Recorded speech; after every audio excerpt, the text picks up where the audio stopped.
네, 애널리스트 톡톡 바로 돌아왔습니다. 네. 숨 쉴 틈이 없어요. 네. 네, 저희 광고 이런 거 없습니다. 바로 유튜브 바로 들어갑니다. 우리 키움증권에서 카지노, 엔터 뭐 다 콘텐츠 다 담당하고 계시는 우리 이남수 연구원 모셨습니다. 안녕하십니까? 네, 오랜만에 뵙겠습니다. 아, 진짜 오랜만입니다. 네. 잘 지내셨죠? 네, 섹터가 반등을 해서 요즘 좀 괜찮죠? 작년보다는 네. 좀 낮게. 그 반등한 계기가 사실은 담당하시고 계시는 섹터 대부분이 그 한알령이랑 좀 네. 연결이 되는 섹터잖아요. 예. 근데 그 한알령이 뭐 해제된다라는 얘기가 있어서 많은 분들이 좀 기대를 하셨고 실제로 그 기대를 저버리지 않는 주가의 흐름이 나타나고 있는데 뭐 오늘 결론부터 말씀드리면 카지노랑 엔터 가져오셨거든요. 맞습니다. 미디어도 조금 갖고 왔어요. 미디어도 좀 섞여 있나요? 네. 네. 오늘 주제가 네. 그 차이나 임팩트예요. 사실은 이 차이나 자료를 임팩트. 네. 3월 20일, 24일인가요? 그때 냈습니다. 한 달이 지났고 그 사이에 중국 관련된 내용들이 추가로 오픈이 되고 반영도 했고 그러면 지금부터 이 차이나 관련된 중국 관련된 우리 엔터, 미디어, 뭐 카지노 어떻게 봐야 되는지 네. 오른 거 여기서 더 들어가야 되는지 너무 이런 궁금해요. 거를 네. 좀 고민하실 수 있는 포인트들을 해설을 해드리고자 시간을 마련했습니다.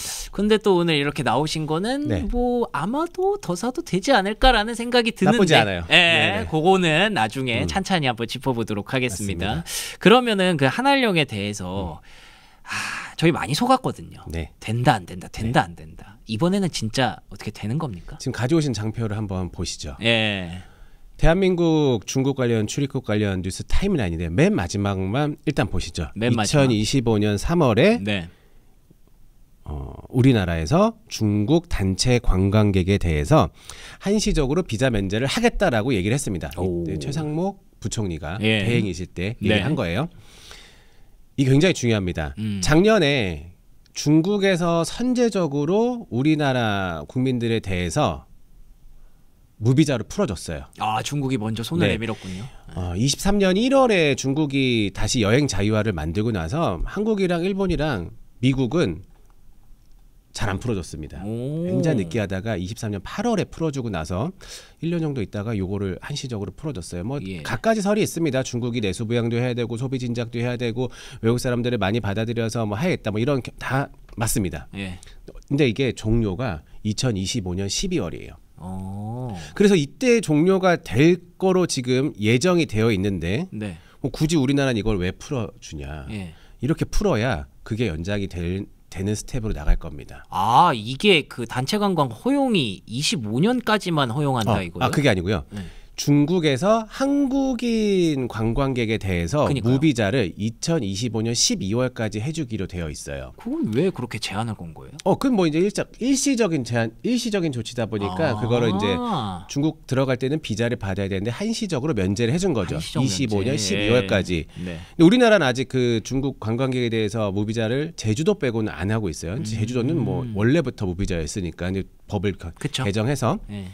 근데 우리나라가 이걸 풀어야 되는데 저희가 가을에 에이펙 정상 경주에서 있잖아요. 예. 뭐 그거에 대한 전초전으로 이제 이거를 풀어주지 않느냐라는 게 그러면 아마 내년까지도 후년까지도 중국과 관련된 뭐 기존에 굉장히 교류가 없었던 미디어 엔터 레저 뭐 카지노 이런 분야는 좋아질 수 있는 물꼬가 트여진다라고 보시는 게 합당하고요. 요 얘기가 나왔을 때 기존에 예상했던 시점은 언제냐? 9월달, 10월달에 중국의 최대 명절이 있습니다. 춘절인가요? 중추절하고 추석이죠. 춘절은 하고 국경절. 예. 요게 있는데 요때를 전후해서 네. 뭐 풀어주지 않겠느냐라고 생각을 했습니다. 그러면 요게 여행 같은 경우에는 리드 타임이란 게 있어요. 즉 지금 푼다고 해서 당장 내일부터 이 항공권이 풀리는 게 아니에요. 비자가 풀리는 게 아니에요. 네. 뭐 앞으로 한 2개월, 3개월 있다가 풀리는 거거든요. 그래야 사람들이 뭐 여행을 가는 걸 준비하기도 하고 이런 포인트가 필요한 시간이에요. 그러네요. 그러다 보면은 이제 2분기 지금 시작해서 4월 말 됐죠. 아마 5, 6월 내에 언제 하겠다라는 확정적인 게 나올 겁니다. 그러면 그때부터가 본격적으로 중국에 대해서 수익화를 얼마만큼 낼 수 있는지를 계산하실 수 있는 시간이 될 겁니다. 그러네요. 이게 진짜 뭐 풀린다고 해서 한시적 비자 면제가 됐다고 해서 지금 당장 우리가 짐 싸들고 중국 가는 게 아니니까 예, 그 시간 동안 어느 정도 생각을 좀 해봐야 될 것 같고 이 실적이 실제로 반영되는 거는 이제 여름부터 예, 이제 뭐 본격적으로는 하반기부터 일 가능성이 좀 있겠네요. 그러니까 엔터사의 콘서트가 열리는 것도 굉장히 중요한데요. 네. 더 크게 이거는 국가적으로 상호 호혜입니다. 그렇죠. 이게 훨씬 더 중요한 포인트예요. 그러네요. 좀 큰 그림에서 보시고 이제 좀 좁혀가 보도록 하겠습니다. 그렇죠. 엔터사들 이제 중국 공연도 이제 할 수 있는 겁니까? 어떻게 보세요? 어제 뭐 이렇게 뉴스가 나왔습니다. 저기 C9 엔터테인먼트에 있는 이펙스라는 그룹이 5월달에 중국에서 단독 콘서트를 연다. 그런데 이 그룹은 전원이 한국인으로 구성된 그룹이어서 4월달에 일부 열렸었던 뭐 중국 국적이라든가 외국 국적의 아이돌들이 팬사인회나 팬미팅을 했던 것, 그리고 팬사인회나 팬미팅은 콘서트보다 사이즈가 작기 때문에 뭐 일부 허용이 부분적으로 되다가 이번에 콘서트를 하는 거니까 이거는 우리가 좀 일이죠. 의미를 있게 받아들여 주셔야 될 것 같고, 그리고 또 같이 나온 게 한국 뭐 연예 제작사 협회하고 같이 해서 중국에서 9월달에 드림 콘서트를 앞으로 한 3년 정도 릴레이로 매년 개최하겠다라는 뉴스가 나왔어요. 한알령 사실은 작년 하반기부터 이거 해제가 되는 거를 어느 정도 염두에 두고 리포트라든가 방송의 톤을 많이 높였었습니다. 이제는 좀 된다라고 보고 있고요. 이거와 좀 별개로 엔터테인먼트는 여기 보시는 것처럼 구조적으로 2024년에서 25년, 26년 한 번 더 한 발짝 더 내디디면 27년까지 한 3년 정도 실적 호황기예요. 왜죠? 지금부터가 이제 중요한 건데 일단은 기존의 아이돌이라고 하는 그룹을 한 개 팀, 두 개 팀 만들어내기가 뭐 1년에 한 팀 만들어요, 뭐 두 팀 굉장히 힘들었습니다. 그렇죠. 그런데 이제 작년부터 시작해서 보면은 한 회사에서 뭐 상반기, 하반기 하이브가 또 얘기했죠. 뭐 한 3개 팀에 4개 팀의 보이그룹 만들겠다. SM 걸그룹 만들고 또 보이그룹 만들고 또 만들겠다. 이게 이제 한 회사에서 계속 밀려 들어옵니다. 즉 파이프라인 자체가 굉장히 좋아지고 있고요. 과거에 했었던 뭐 곡 많이 만들어서 콘서트 나가는 그 시점 자체가 팬덤도 결집이 잘 되기 때문에 옛날엔 3년 차였는데 베이비몬스터는 1년 차 말에 그걸 해냈어요. 수익화가 빨라지는 타이밍이었기 때문에 한 3년 정도 엔터테인먼트의 구조적인 수익이 오는데, 수익 증대가 오는데 여기에 중국은 반영이 안 된 거죠. 그리고 또 막 곳곳에서 막 되게 많이 만들잖아요. 해외에서도 막 만들고 그런 부분들도 영향이 좀 있겠네요. 그 부분은 직접적으로 우리 엔터테인먼트 회사들의 실적을 그로스를 만들어주지는 못해요. 막 다 자회사에 있어서. 하지만 뭐 K-팝 장르를 가지고 이렇게 그 글로벌에서 인지도로 올라가는 거에 대해서는 뭐 긍정적이긴 하지만 실적으로 봤을 때는 뭐 드라마틱하진 않습니다. 그런데 중국은 재밌게 보셔야 될 게, 중국은 다 알아요. 직접 우리가 가서 뭘 할 수 있는 나라는 아닙니다. 그렇게 되면은 거기 현지에 있는 어떤 회사하고 뭐 계약을 한다거나 뭐 이런 식으로 가야 돼요. 그러면 콘서트도 그럴 것이고 뭐 광고도 그럴 것이고 대부분의 매출이 다 순매출로 찍히게 됩니다. 이익 기여도가 굉장히 커요. 그러네요. 근데 제가 아까 말씀드렸다시피 신인도 이제 많이 나올 거고, 현재 있는 아이돌들도 다 월드 투어를 해요. 중국에서도 인기가 많아요. 그러면 이런 것들은 다 이익 기여를 잘할 겁니다. 그러면 결론적으로 보면 여기서 차별화가 되는 점은 포인트가 딱 한 가지 있습니다. 뭐죠? MD예요. 그러니까 이 MD는 순매출이 아니고 총매출입니다. 수출하는 거거든요. 굿즈 같은 거죠? 그렇죠. 굿즈. 그러면 이 굿즈에 대한 거는 하이브도 그렇고 JYP도 그렇고 SM도 그렇고 YG도 그렇고 진짜 열심히 잘해야 돼요. 다만 작년 4분기에 이 MD 관련해서는 하이브, JYP, SM, YG 조금 승패가 갈렸었습니다. 그래요? 네, 하이브하고 JYP 같은 거는 굿즈를 잘 팔았었는데 생각보다 수익성 을 많이 못 냈어요. 왜 그랬지? 뭐 이게 물건을 만들어내고 얼마만큼 팔아내고 좀 전략적으로 해야 되는 부분들이 있는데 뭐 기존에 굉장히 좀 잘해 오다가 지난 4분기에 매출도 굉장히 좋고 실적 잘 나갔었는데 좀 미스했어요. 이게 이제 뭐 엔터사 입장에서 보면은 굿즈 사업은 제조업 사업이에요. 그렇죠. 이게 익숙치 않을 수 있어요. 아직까지도 체계화가 좀 돼야 되는 사업이에요. 그럼 SM하고 YG는 상대적으로 잘했어요. 왜냐? 오래 했으니까. 근데 뭐 오래 했다기보다는 SM하고 YG는 이 MD에 드라이브를 크게 걸는 회사들이 아니었어요. 그러다가 작년 하반기부터 MD가 수익성이 좋구나 라는 거에 이제 좀 인지를 하고 여기에 집중을 하기 시작했습니다. 그래서 요 굿즈가 잘 팔릴 텐데 중국은 사실 냉정하게 따지면 임팩트가 굉장히 큰 실적이 와줘야지 와 우리가 차이나 이제 중국 열렸으니까 엔터 실적 완전 좋아지겠구나라는 걸 예측할 수 있거든요. 그렇죠. 근데 앨범은 우리 세븐틴 스키즈 450만 장, 460만 장, 500만 장 파는 거 봤잖아요. 그러면 투자자로서 중국에서 시장이 열려가지고 앨범이 잘 팔리면 몇 장 팔려 한 1000만 장 팔려야지 아 투자자분들이 이제 중국 됐으니까 이럴 거야. 근데 아무리 계산을 하더라도 1000만 장 팔리는 건 사실 어려워요. 그러니까 두 번째 콘서트 중국 투어 30회 공연, 40회 공연 이렇게 할 수 있습니다. 5만 명짜리 40회 공연 200만이에요. 할 수 있어요. 근데 지금 이미 스트레이키즈, 블랙핑크 200만 명 월드 투어 하고 있습니다. 사람 몸이 하나이기 때문에 그것도 업사이드가 크게 나오기 힘들어요. 그렇죠. 근데 굿즈는 달라요. 그러네요. 한 개 팔릴 거 10,000개 팔릴 수 있어요. 그 200만 명이 굿즈를 하나는 사겠죠. 그렇죠. 그러니까 이게 지금 현재 보면은 굿즈를 잘 만들어낼 수 있는 회사가 중국에서 좀 승패를 뭐 이런 거잖아요. 봉 같은 거. 맞아요. 응원봉 당연한 거고 요즘에는 응원봉뿐만 아니라 되게 굉장히 그 SKU가 다양합니다. 그렇죠. 그래서 이제 중국 시장이 열렸을 때 뭐 공연하는 것도 중요하지만 거기에 이제 앨범도 팔고 플러스 알파로 MD 상품들을 많이 수익을 낼 수 있어서 그 부분에서 최근에 수익을 많이 봤던 SM이나 YG 엔터테인먼트 앞으로도 좀 기대를 해볼 만할 것 같고요. 뭐 엔터 얘기 조금 젖혀놓고 카지노 얘기도 해주신다고 들었는데 맞아요. 카지노도 이제 서로 한국이랑 중국이랑 관광객이 많이 오고 가면은 되게 도움이 많이 되는 산업 아니겠습니까? 그렇죠. 일단은 엔터보다도 한알령 해제 이런 게 좀 본격화된다라고 하면 가장 수혜를 볼 수 있는 산업은 우리나라 외국인 카지노가 맞아요. 그렇군요. 왜냐하면 엔터 회사의 중국의 매출 비중이 얼마입니까라고 물어보면 뭐 1등이에요라고 대답하는 회사가 할 수 있는 회사가 없죠. 일단 그래요? 우리나라 국내 매출 비중이 가장 엔터사가 가장 중요하고요. 두 번째는 일본이에요.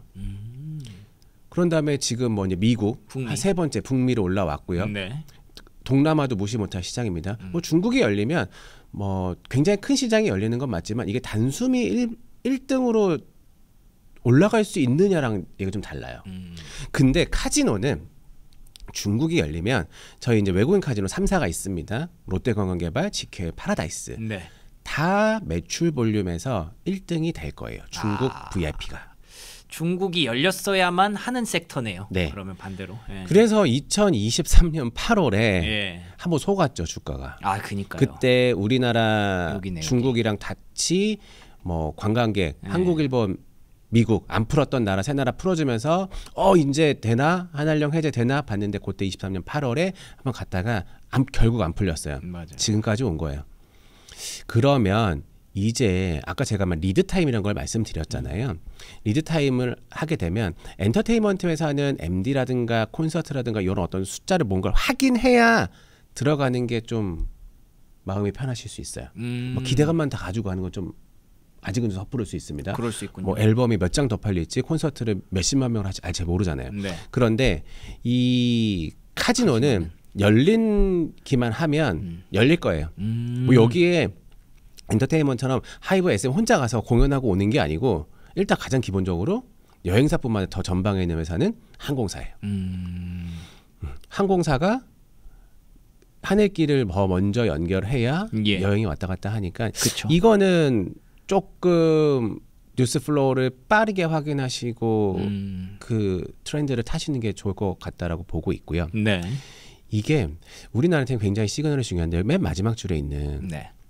이 아시아 카지노가 경쟁 심화가 되는 게 2028년부터입니다. 얼마 안 남았어요. 그러네요. 즉 한국이 지금 신규 카지노를 짓는다라고 선언을 하더라도 자금도 충분하고 다 충분하더라도 그 카지노를 짓는 데까지 미니멈 한 3에서 5년 걸려요. 예. 그러니까 증설하기가 굉장히 힘든 산업인데 그렇구나. 아시아 카지노는 일본을 비롯해서 뭐 태국도 그렇고 아랍에미레이트도 그렇고 필리핀도 그렇고 싱가포르, 마카오 다 이걸 하고 있습니다. 요번에 중국 고객 온다라고 보면은 아마 마카오에 있는 카지노들이 있거든요. 라스베가스 샌드나 갤럭시 엔터테인먼트 이런 회사 주가가 지금 안 좋아요. 그래요. 왜냐? 시진핑 중국 정부에서 이제 그 마카오에 대한 어떤 카지노 산업에 대한 뷰를 굉장히 많이 바꿨습니다. 그래서 여기를 이제 마이스라든가 좀 친화적인 패밀리 친화적인 도시로 바꾸고자 요걸 좀 바꿨는데 이제 그렇다 보니까 카지노에 집중된 VIP 요런 쪽은 뭐랄까 좀 워 하고 있는 상황이에요. 네. 그래서 주가가 흐름이 안 좋아요. 실적 다 회복을 했는데 그러면 결국 해외 나가서 할 수밖에 없다는 얘기예요. 그럼 우리가 받아오면 되겠네요. 맞습니다. 근데 여기서 가장 지금 수혜를 보고 있는 국가가 어디냐면 싱가포르예요. 그래서 싱가포르이 2030년까지 얼마를 투자하냐면 10조를 투자합니다. 아이고야. 싱가포르의 카지노 2개밖에 없습니다. 센토사에 있는 거 하나, 그리고 우리가 잘 알고 있는 마리나 베이 샌즈 2개밖에 없는데 얘네가 카지노를 투자하는 게 아니고 손님을 끌기 위해서 비카지노에 투자를 하는 거예요. 그렇구나. 한국은 이렇게까지 따라가기는 조금 어렵습니다. 그래서 이번에 중국이 들어올 때 한번 기대를 걸어볼 만한 기대를 걸어보고 쫙 고기들 땡겨와야 돼요. 물 들어올 때 놓줘야 되거든요. 지금 이제 물이 들어오고 있으니까 네, 카지노 업종이 좀 노를 저을 수 있도록. 근데 말씀해주신 대로 물만 들어오면 그냥 쭉 저을 수 있는 상황이라고 하시니까 카지노는 중국만 풀리면 바로 된다. 뭐 그런 거 기대감으로도 매매할 수 있는 그런 종목이다 보시면 될 것 같고요. 그럼 뭐 많은 얘기들을 하고 있는데 여기 미디어, 엔터, 레저 이렇게 3개 다 들어가 있잖아요. 네. 그 중에서 가장 좀 한한령 해제 수혜 섹터를 하나만 뽑자면 뭘까요? 제가 마지막으로 이제 짧게 그 마지막 장에 있는 요 장표 하나만 더 설명을 드리고 마무리를 한번 지어볼게요. 여기입니다. 마지막 장. 차이나 임팩트. 요건가요? 하나 더. 요거. 임팩트 크기하고 순서는 다르다고 보고 있고요. 네. 가장 먼저 시작될 섹터는 미디어의 구작입니다. 미디어의 구작이 가장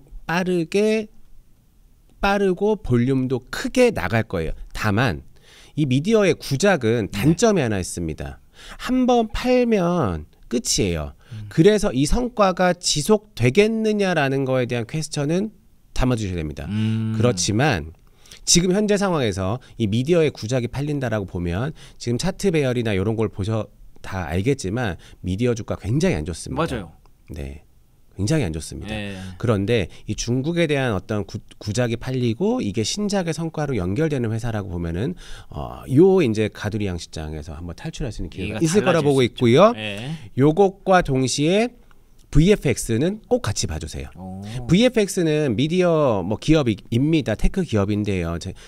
메타버스 할 때 굉장히 잘 갔었던 기업들이기도 하지만 특수효과 많이 맞아요. 시각 효과.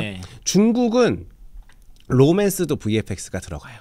그래요? 네, 중국이 또 굉장히 좋아하는 게 사극하고 SF잖아요. 여기에는 VFX가 무조건 들어갑니다. 한국 VFX의 성과는 굉장히 우수해요. 그리고 가격도 저렴해요. 그러면 이 VFX 회사들은 좀 중장기적으로 수주를 받을 가능성이 크니까 일단 미디어가 가장 좀 빠르게 움직일 거다. 라고 보시는 게 맞고요. 엔터하고 카지노는 앞서 설명드린 것처럼 엔터테인먼트 이제 이런 식으로 갈 텐데 요 앞에 있는 앨범 판매량은 광고 출연을 압축해서 일어날 겁니다. 그리고 단기 이벤트 공연 요 정도까지는 어느 정도 압축할 텐데 대규모 중국 투어까지 가는 거는 제가 판단하기에는 조금 더 한중 관계가 우호적으로 발전을 해야 돼요. 좀 더 가야 되는구나. 이때 카지노가 우리가 한국 단체 관광객, 중국 단체 관광객 서로 완벽하게 잘 교류하고 2019년, 16년에 있었던 중국 입국자 450만 명 레벨을 상회하는 뭐 그런 것들이 났을 때 이 중국 투어를 합리적으로 할 수 있어요. 그리고 현재 이 엔터 4사에 있는 슈퍼 IP들은 이미 내년 한 상반기 중반까지는 월드 투어 일정이 다 짜여져 있습니다. 그래서 이게 단기에 일어나긴 어려워요. 하지만 가장 수혜를 많이 볼 수 있는 엔터 산업은 엔터가 맞다라고 봐요. 왜냐? 여러 부분에서 영향을 다 받습니다. 그렇기 때문에 엔터를 위주로 보시는 게 맞고요. 최근에 네. 주가도 많이 올랐어요. 지금 저는 이 3월 달에 이때 썼을 때도 얘기를 드렸었지만 이제 시작이라고 보고 있습니다. 아, 좋습니다. 가장 빠른 건 미디어인데 가장 큰 건 엔터고요. 그렇죠. 예, 그리고 가장 기대감으로 매매할 수 있는 섹터는 또 카지노고요. 예, 그러면 거기서 종목 그 뭐 탑픽으로 보고 계신 거 간단히 좀 정리해 주시면 좋지 않을까요? 저는 엔터테인먼트에서는 SM SM 가장 좋게 보고 있고요. 예. 그리고 자회사인 디어유 5월달, 6월달 이제 2분기에 그 텐센트 버블이 오픈되기 때문에 가장 직접적으로 계약한 회사로서 실적이 나올 겁니다. 그래서 텐센트. 예, 엔터테인먼트를 그 두 회사를 보고 있고요. 카지노는 실적의 그로스 점프가 가장 큰 롯데관광개발 좋게 보고 있습니다. 미디어 같은 경우에는 전통 미디어보다 그러니까 대형사들보다는 저는 조금 더 소형사에 집중하시는 게 좋다라고 보고 있어서 이것들은 좀 그거를 검색을 해보시면 아마 좀 나오실 거예요. 알겠습니다. SM과 디어유는 또 텐센트 들어가 있으니까 바로 중국 떠올릴 수가 있네요. 그리고 또 롯데관광개발은 아시죠? 제주도에 이제 큰 호텔 지어놓고 거기서 카지노 하고 있기 때문에 제주도가 가장 중국 관광객은 먼저 들어오지 않을까라는 관점. 그리고 미디어는 중소형주 쪽으로 한번 보시면 좋겠다. 빨리 매매를 하러 가야 될 것 같네요. 예. 자, 오늘 이남수 연구원과 함께한 시간은 이렇게 정리하도록 하겠습니다. 오늘 좋은 말씀 고맙습니다. 네, 감사합니다.